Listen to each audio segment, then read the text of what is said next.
Welcome, everybody. Today we are talking about the mixing technique called panning. Panning is the technique of working on the horizontal plane. What this means is you are able to move sounds from left to right. This will work best while using headphones. Behind me, some of my new friends are joining us today. Each of these characters represents a different track. We are going to be adding some tracks into your project. So if you do not have any tracks, now is the time to enter at least 3. It may be different loops, a mixture of loops and recordings that you have created. If you have an existing project already with a whole bunch of tracks, open that one. Now is the time to hit pause and either open up that old project of yours or insert 3 or more tracks, just like this video that we are about to show you now.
Next, let's thicken the sound of these instruments, or even your voice.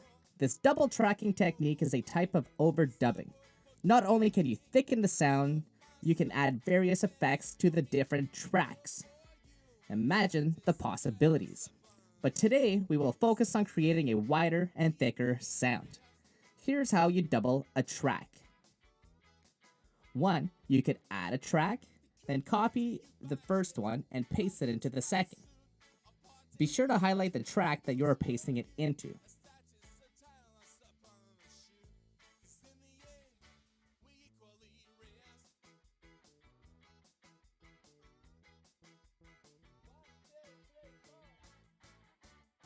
In Soundtrap, you could even hit these 3 little dots and hit duplicate tracks.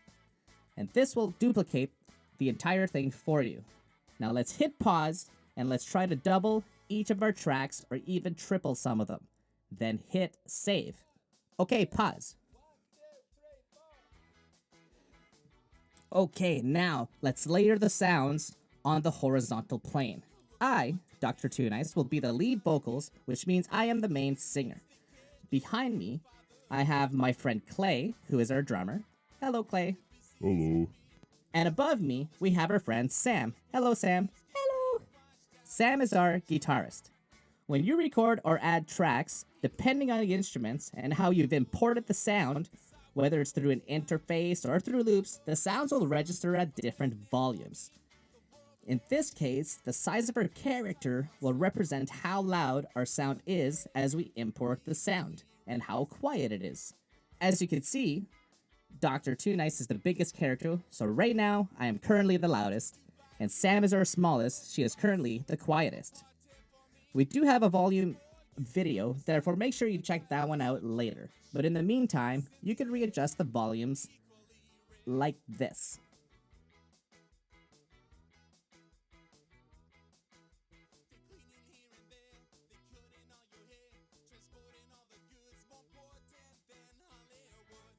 Also, some of our characters that are the tracks, you'll notice that some are lower on the screen and some of us are higher on the screen. This has to do with frequency, and we could term this as pitch. The higher we are on the screen, the higher it sounds. And the lower we are on the screen, the lower it sounds. Hence, high pitch and low pitch.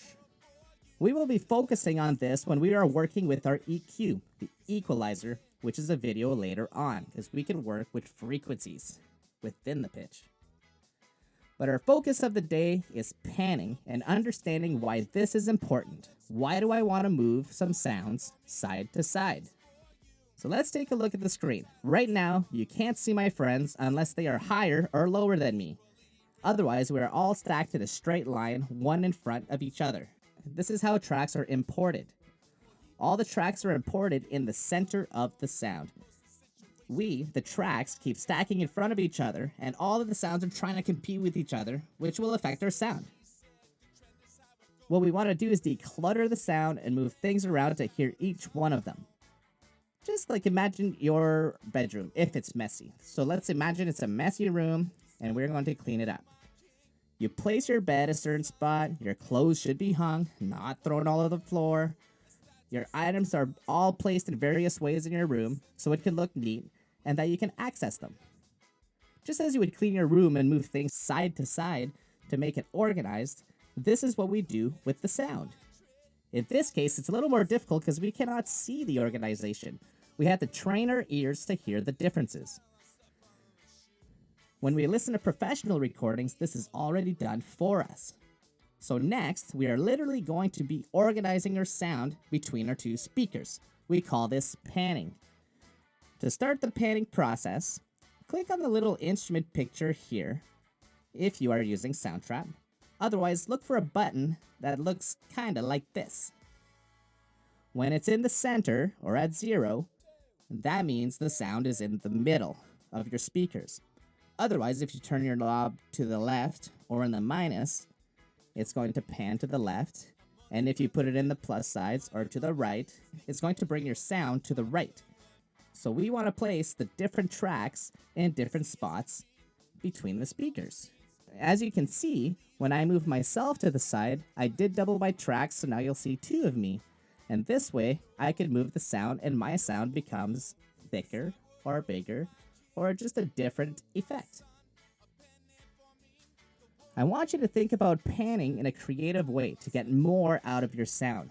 Panning is not just left and right, but you can layer some sounds together to make your sonic soundscape sound the way you believe is most effective. There are some guidelines that you will hear in certain music when it comes to panning, but experimenting and hearing the differences is the best way for us to go about things right now. Speaking of these guidelines, one that is used most in pop and radio songs are something called anchor points. The anchor points are the sounds in the center of your speakers.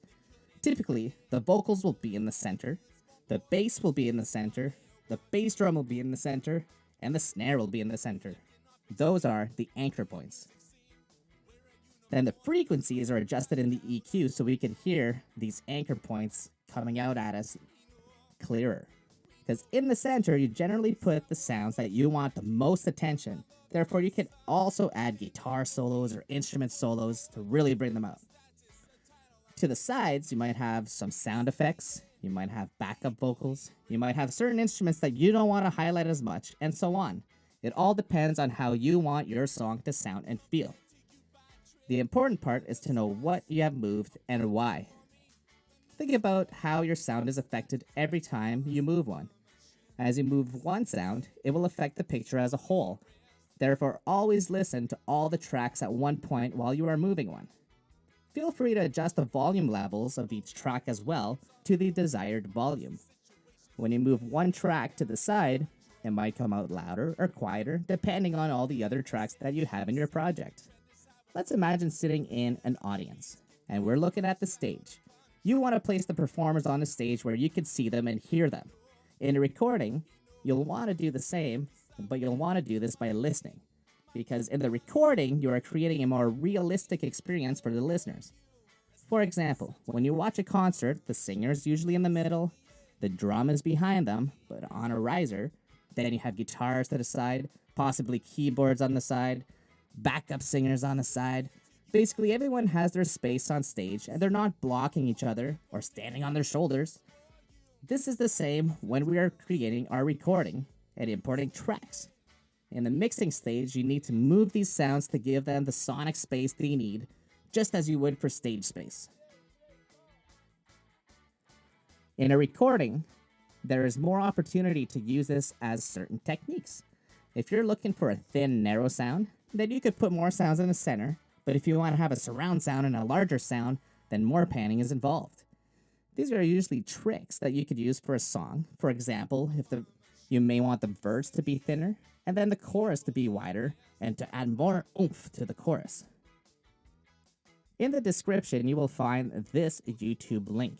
This is a recording engineer that has an example of a song that is not panned, and then the same song panned. If you listen to the first 2 minutes, you will hear the difference of a panned versus not panned song to hear the difference. This will give you a real life example. Let me know if you can hear the difference.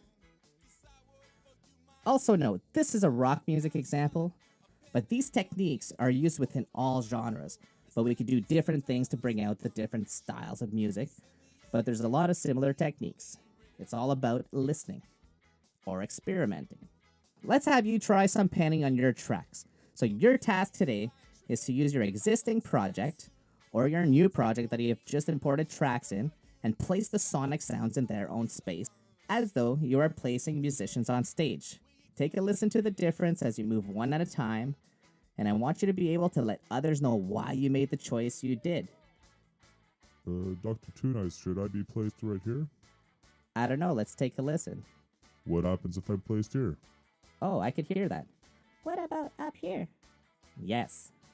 So keep moving the sounds like this. So until next time, good luck and have fun. We shall see you again next time.